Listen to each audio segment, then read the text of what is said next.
Welcome to the Cosmic Busker. My name is Bobby Cody. This is going to be very exciting. I think you're going to really enjoy this video. This is fascinating to me. I want to take you through this journey of discovery that I have just gone through. It's absolutely amazing. Name of this video is Fascinating DNA Evidence Update. What did Genghis Khan look like? Tartarian Empire Video 3. Now, I've done two, obviously, other videos in this series, this Tartarian Empire video series. I want to give a quick background. I'll provide a link down below to the previous video I did on what did Genghis Khan look like. It's going to be important, but I want to summarize it real quick for you. Genghis Khan allegedly, according to popular conception, is allegedly to look like this. Typical East Asian Genghis Khan is alleged to look like. Now, Genghis Khan, he is alleged to, well, not alleged to, he created the largest empire, contiguous land empire in human history. Just a massive empire stretching from the Pacific Ocean, about Korea, the Sea of Japan, all the way to Eastern Europe. Huge landmass. Now, these videos have been about this Mongol Empire. Allegedly, there's a hidden empire called the Tartarian Empire that evolved from the Mongol Empire. And that's what this series is exploring. Now, the first video we had was about Genghis Khan and what he looked like. And we showed that it appears that there's a misconception about what he looked like. And I went over various aspects of that. And what we're going to end up with is we're going to look at some DNA evidence and a DNA paper that was done by DNA scientists. And the questions that they ask are the same questions that I asked in that Genghis Khan video that I've previously done, that's linked to down below. They ask the exact same questions I'm going to show you. And not only do they ask the same questions, but they come up with the same answers that I had. So apparently that video is in good company if you don't want to watch it, but we're going to go over that DNA evidence, because when I did that video, I didn't know about this DNA paper. I read this DNA paper just 2 days ago during this journey of informational discovery that I had, and I'm going to take you through it right now. Just absolutely fascinating. So here we have Genghis Khan and what the popular perception is of what this ruler looked like of the Mongol Empire, largest contiguous land empire ever in human history, from the Pacific Ocean to Eastern Europe, just massive. It lasted from about 100 years to about, I think it was like 1195 to like 1295, or the year 1300 is where it's alleged to end. And under our hypothesis, it continued after the 1300 as the Tartarian Empire, but we'll get into that in future videos. Right now, we're going to focus on what did Genghis Khan look like, because in that first video that I did in the Tartarian Empire video series, I said he's not East Asian, he's Caucasian. And really the best likeness that I've seen, that I've come across, that I think is the most accurate of them, is this one right here. When I focus on this and meditate on what I think he looked like, that's what I come up with. This depiction of him here. It's not in color, but again, imagine him with red hair and green or blue eyes. I think this statue of Genghis Khan is the most accurate depiction of him. And we're going to go over that right now in the DNA evidence, etc. All right, so we have this depiction of him. So I want to take you through this journey of discovery that I had, and we're going to do it right now. So 2 days ago, I've got a really good grasp of human history and the big structure. I have some blind spots that I'm trying to fill in. And this Tartarian Empire video series is going to fill in a large part of the Asian Empire, not the Asian Empire, my Asian knowledge of Asian civilizations and the timeline. I have some knowledge of it, but it's not as good as and as complete as it should be, and I'm using this to do that. So, as part of this, I've also been looking into other aspects in the Native Americans. So, when I was looking into Native Americans, where they come from, I came across the haplogroups. Now, haplogroups are essentially genetic groupings. Okay, all people of one haplogroup all descended from one essentially same ancestor or one genetic line. So if you're in a haplogroup, you're one particular line. Can either be male or female. We're only working and focusing on the male line for this video. So I decide I'm gonna investigate Native Americans. Again, these are genetic groupings, are male haplogroups. Through the male line, it's descended. You can group people out. I find out the Native Americans come from 4 distinct haplogroups or genetic groupings: A, B, C, and D. I'm like, wow, that's perfect, because as part of my attempt to know the broad base and get really involved in knowing everything about human history. Now that we have all this genetic information, these haplogroups, I can use that knowledge of haplogroups also and the movement of peoples to fill in my knowledge of human history. So it's a real great opportunity. And because these Native Americans are A, B, C, and D, I think to myself, it's perfect. They're A, B, C, and D. The first letters of the alphabet. I'm going to start my research with A, B, C, and D.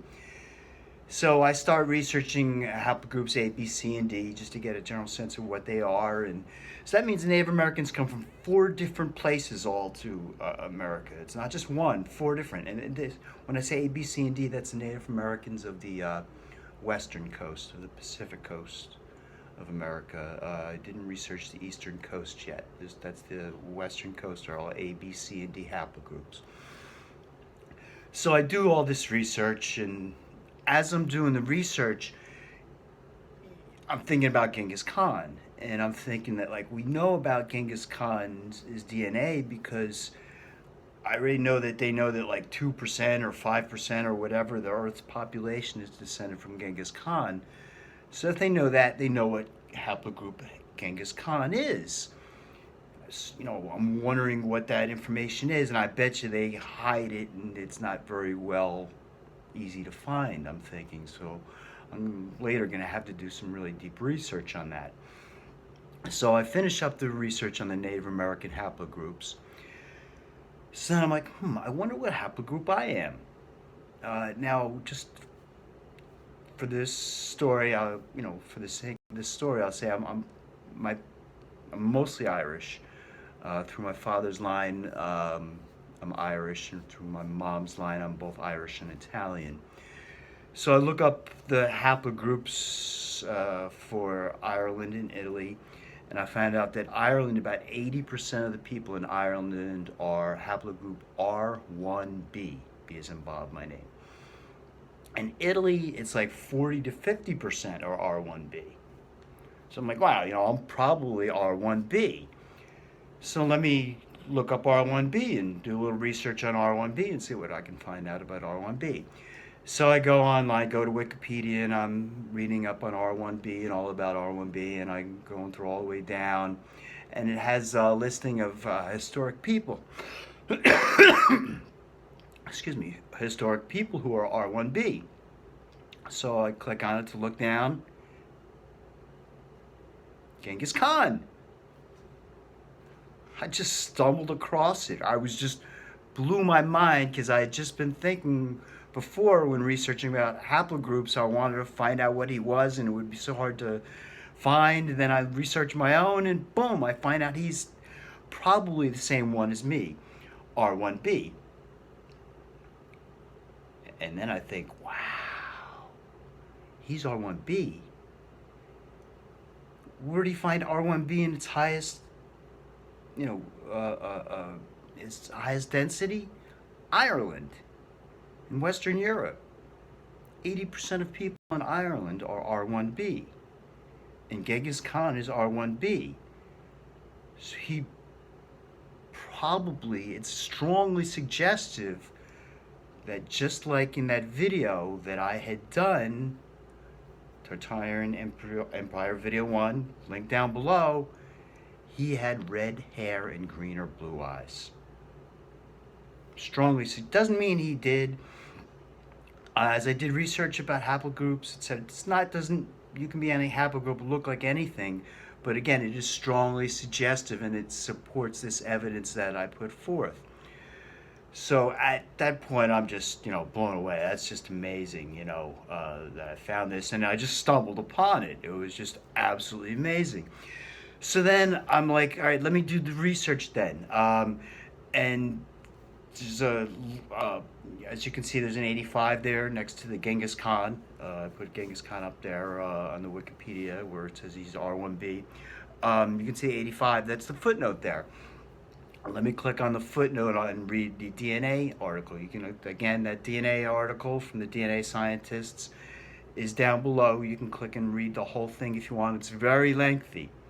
I did read the whole thing for you though, and I'm gonna pull out the extracts that support the case that I made in video 1, and you'll see they asked the same questions and came up with the same answers that I did in video 1. It's good to know I'm in good company with regard to my logic and my ability to ask the right questions and get the right answers.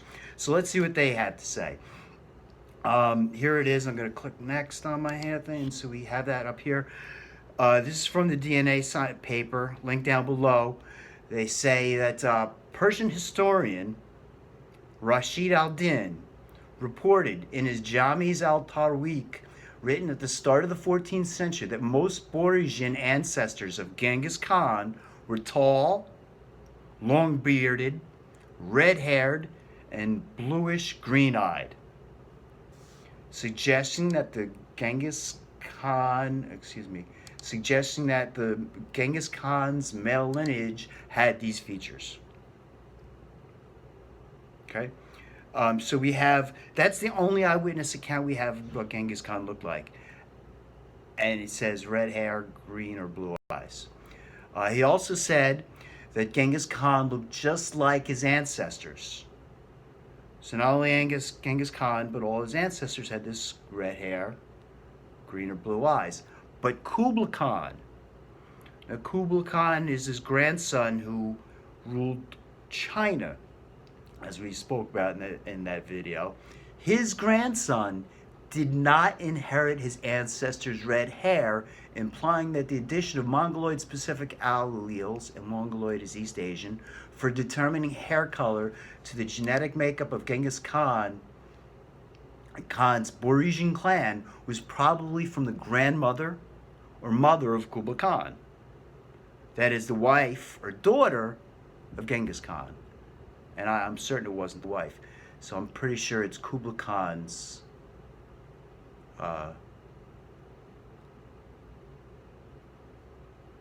grandson. So Kublai Khan's mother or Genghis Khan's daughter-in-law. That was the one who was probably East Asian, from which Kublai Khan got his East Asian features. Now, these are the same questions that I asked, and they come up with essentially the same conclusion. I just want to point out also, in that video, I talk about the Hazara peoples of Pakistan and how they have red hair and blue or green eyes, and I showed pictures of that. These people also talk about the Pakistani Hazara, and they talk about how they are found to carry R1B as well, suggesting that they are, if not descended from Genghis Khan, they are certainly of the same lineage. And guess what? They tend to have red hair and green or bluish eyes as well. So, it just blew my mind that this all came up. Now, here's where it gets interesting, and I'm gonna leave this as a mystery for everybody to potentially, if you're interested, look into and see if this is right. There's another thing that came up in here, and I was like, oh my gosh. And I suspect that this is going to be such a huge clue to this whole Tartarian Empire video thing, but I didn't confirm it. You can confirm it yourself. I'm going to talk about that right now. So as you can see, they talk about the people who are R1B. They talk about Genghis Khan. It's up there, you can see it. All right, great. Now I just want to talk about something that we talked about before in one of the other videos. We talked about it, and I think we talked about it in the video 2, which was Intro to Tartarian Empire. We talk about how Napoleon was the French dictator who essentially attempted to conquer all of Europe, and he also went into Russia at one point. And he came to power via the overthrow of the monarch, I think, of France, the king of France. I believe it was King Louis XIII. I have to verify that. I may be wrong about that. But there was a revolution. They overthrew the king. There was a military dictatorship, and out of that military dictatorship or conference, Napoleon came to power, and he ultimately conquered most of Europe and went into Russia as well, is what we talked about. And under this Tartarian Empire video hypothesis, they believe that Napoleon wasn't going after Russia, the Rus people, from which Russia gets its name, but he's going after the remnants of the Tartarian Empire who were in Moscow. That's why he didn't go to St. Petersburg. So that's the theory, and under this whole hypothesis, Napoleon was going after the Tartarian Empire.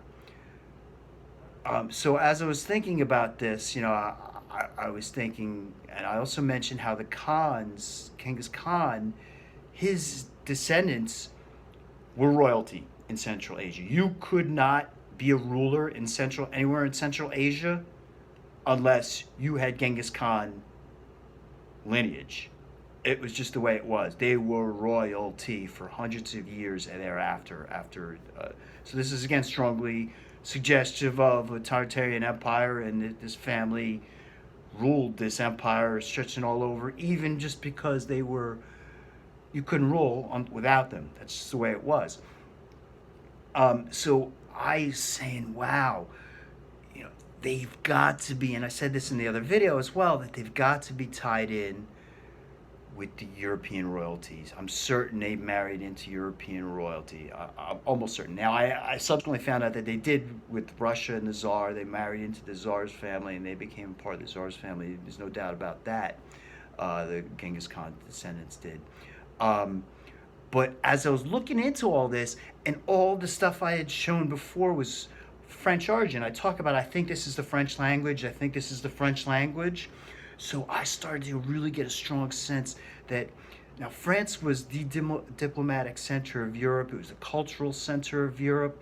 And I started to think to myself, but I bet you all this is because it was taking the Tartarian Empire culture and kind of it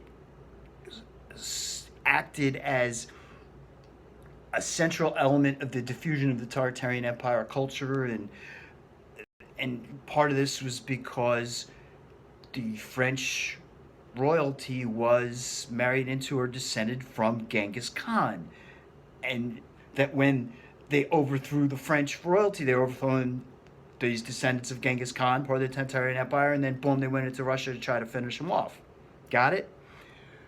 So, again, I point to this, and I see that males of the House of Bourbon.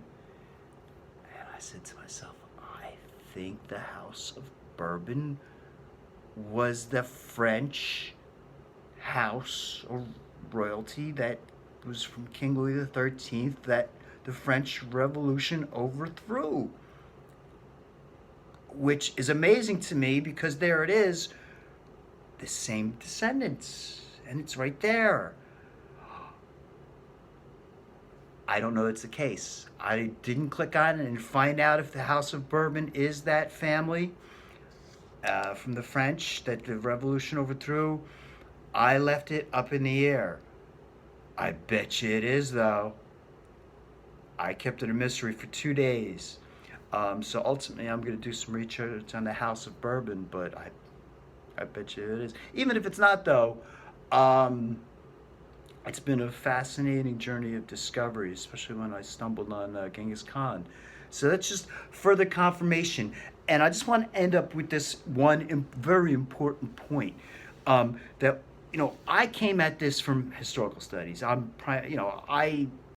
make sure I'm a generalist. I make sure I know a little bit about everything, but history is one of my strong points. So this was for me, the subject of historical studies, and I asked the right questions, got the right answers, in my opinion. Some may not believe that. Fine. Comment down below. I have no problem with other differing opinions. Now, what's to me interesting is, again, I've said this before, the DNA scientists in this paper asked the same questions, came up with the same conclusions. Why that is important is they're DNA scientists and I'm a student of history. It's important for us, in order to come to the appropriate answers, has to be a multidisciplinary approach where people of different pursuits investigate the same subject matter via their own fields of expertise, and when they come to the same conclusion, that's strongly suggestive that we have the right answer, and that's what that is right here. So everybody, thanks for watching. We'll be having more videos coming up very soon. Like, share, subscribe, comment, all that good stuff, and thanks for watching.